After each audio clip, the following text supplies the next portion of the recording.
Alright, Nscalien.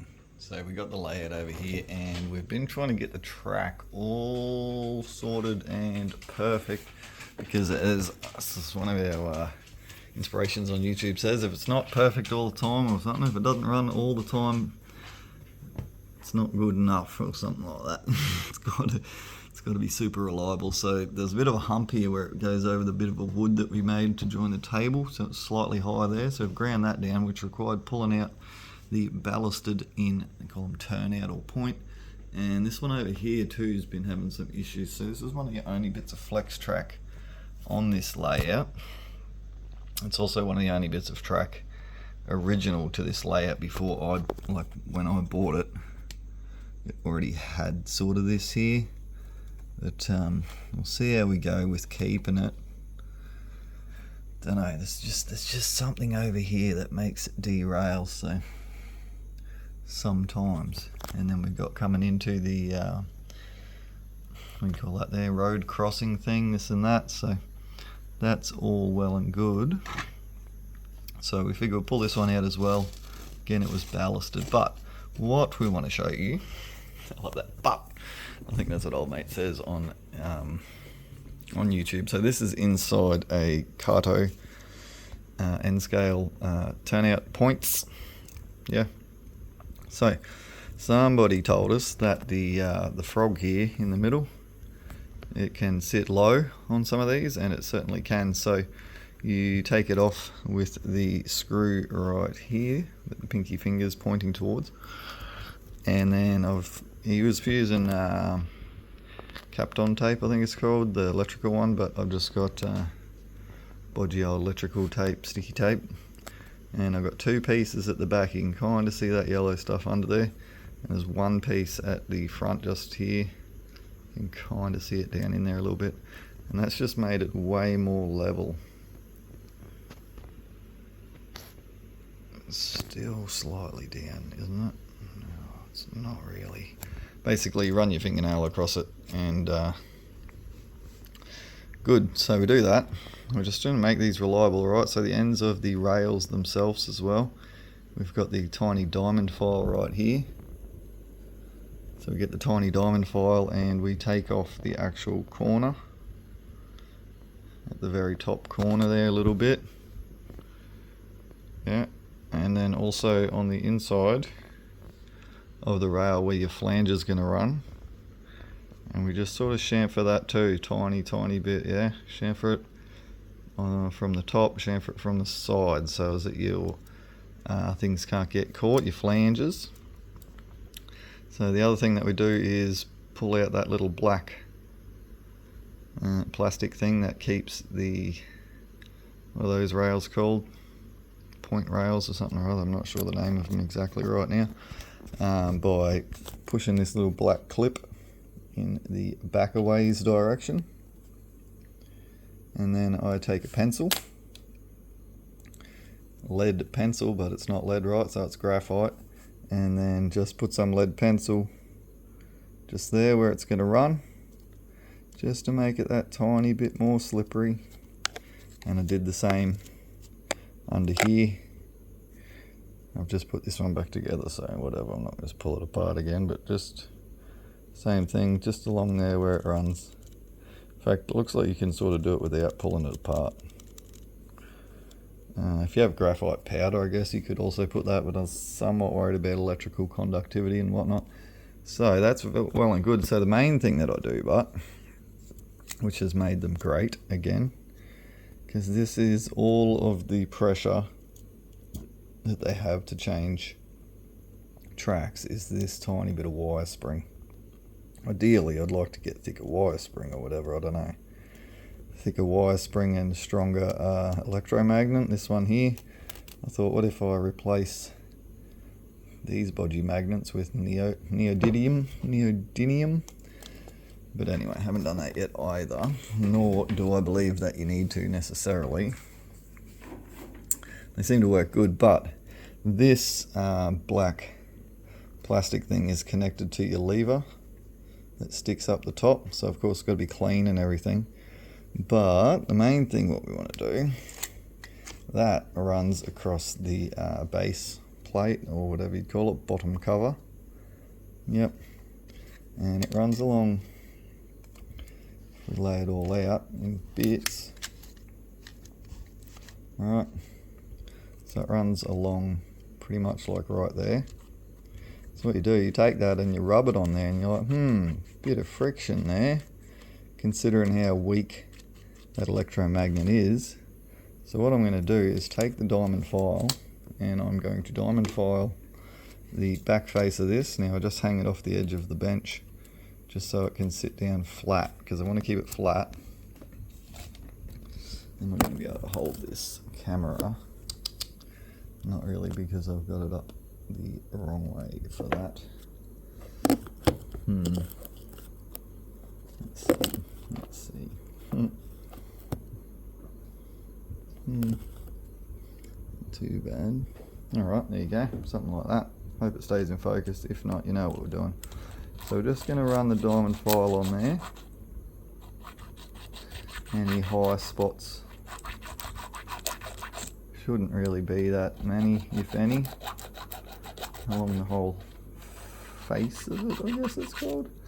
But most important thing is we're going to get the Scotch pad, just a regular old Scotch Brite, and then we're going to run that all over it, right? But in lengthways, and this will make it really sort of smooth and deburr it, and also it's going to introduce micro scratches type of thing. It's going to take the shine off the plastic, but it's going to make it all smooth on the edges and stuff like that kind of thing, like the brushed finish. Okay, so you can maybe see that there now. So that's a hell of a lot smoother than it was. Even if you feel it, it feels a little bit slippery, but to make it extra slippery, I'm going to put it back down. Then we're going to take the graphite pencil again, the lead pencil. I'm just going to rub graphite into the whole entire thing as much as possible. Alright, just like that. So that way it's going to be real slippery. Yeah. Circles, X's, straight lines, whatever. I don't really think it's going to matter that much. So that bit is now completed. Where's the shiny? Focus, focus. There you go. So that's good. You can rub it in with your finger. You can also get your tiny diamond file and like shave a bit of graphite powder off your pencil. See, there's some in the file. Now it's on my finger, and like rub that in.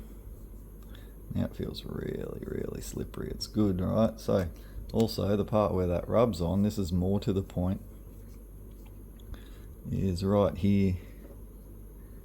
You can possibly see if I get the light shining. These like circle marks from the molding casting process or whatever they are. There's there and there. All up in here needs to be clean, so we're just going to do pretty much the exact same thing to this. Yeah, is file it for any high spots, which around those holes there kind of is that edge. Okay, trying to go in the lengthways, but you kind of can't, and so that ends up leaving it a little bit too rough, or a little bit rougher especially than it was. So I'm going to take Scotch pad again now, and this time we are going to go just lengthways on the Scotch pad. Whole entire surface right there, and that's going to just round down all the corners and everything like that, and give us a somewhat micro scratch type of deal again. Blow all that junk off. Let's see, you can see that there. How's that for you? Hey, you're loving it? Yep, good. So we're going to file a bit of graphite onto there now.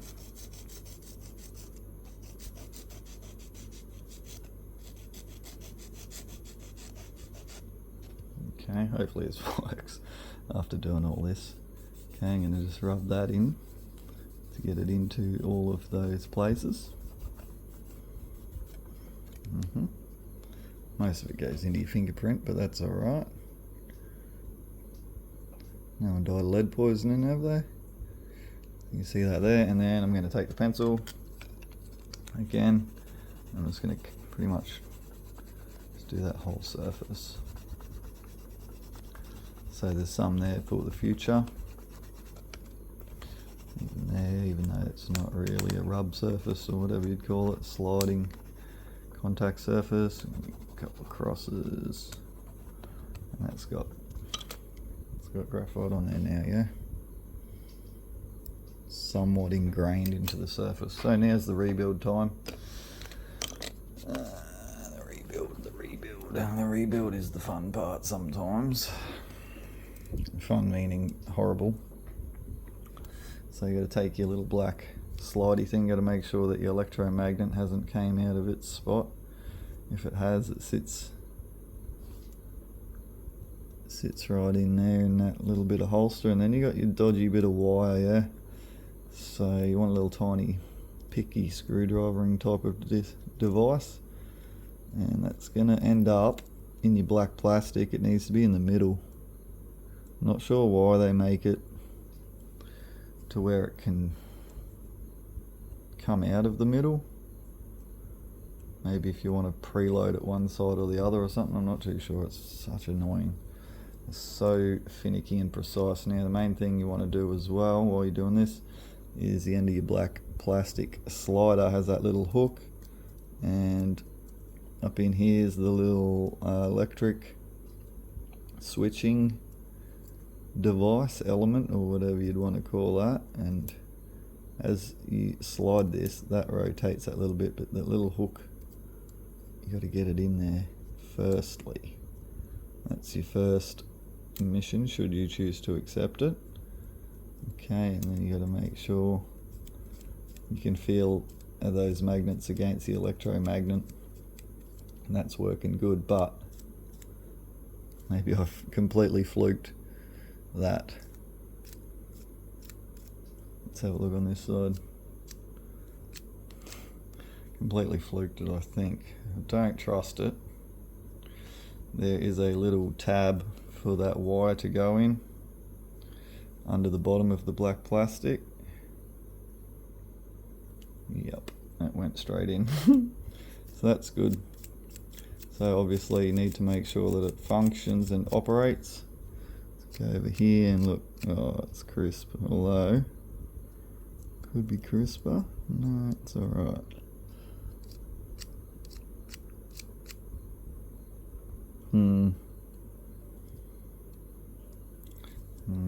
I don't trust that it went in that first time, so then you're going to get your little bloody screwdrivering device, lift up this black plastic piece, make sure that wire is correctly located into the little jaws. I don't know, what do you call that little bit? It's a little like channel, not into the channel of the it's not a housing, track bed, whatever. This is the real finicky part, so I'm going to need to do this without being able to show you it, kind of thing. Really, I'm holding it all together, I'm looking down in there, poking that wire over. I think we got it, so now we just need to make sure it goes into the middle of the black plastic piece right there, and that should be the ticket. So that's working.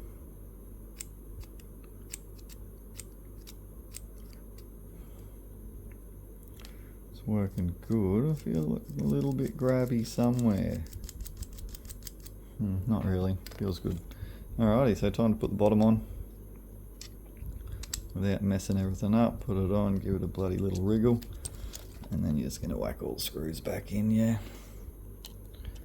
Alright, so hopefully you thoroughly loved that there video about cleaning, inspecting, and somewhat improving your Kato Nscalien points.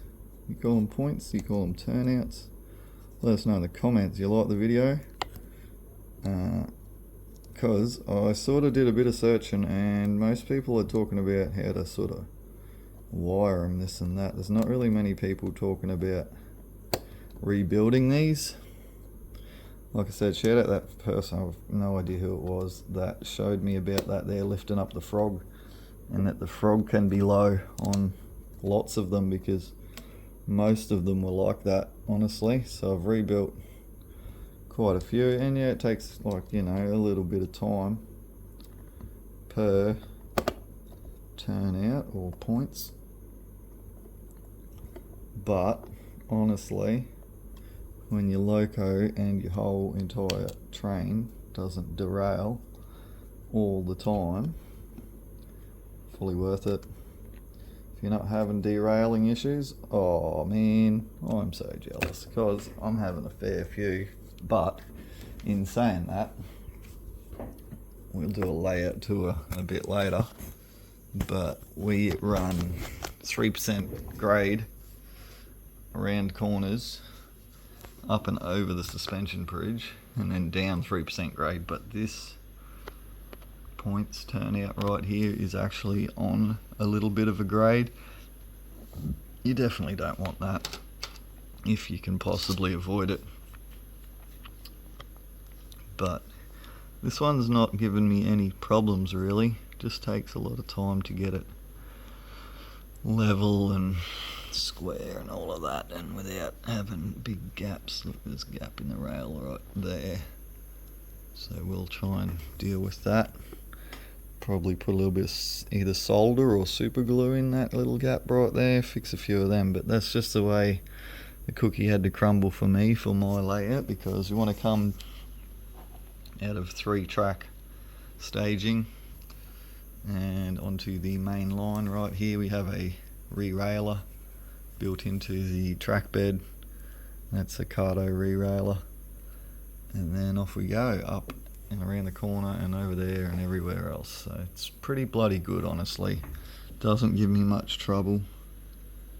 If I feel that frog's ever so slightly low, but not bad. I haven't actually rebuilt that one, but we might. But anyway, did you love the video? 20 minutes to rebuild a thing. People are loving it. Smash a comment, smash a like, subscribe, and see what's going on. Bye bye.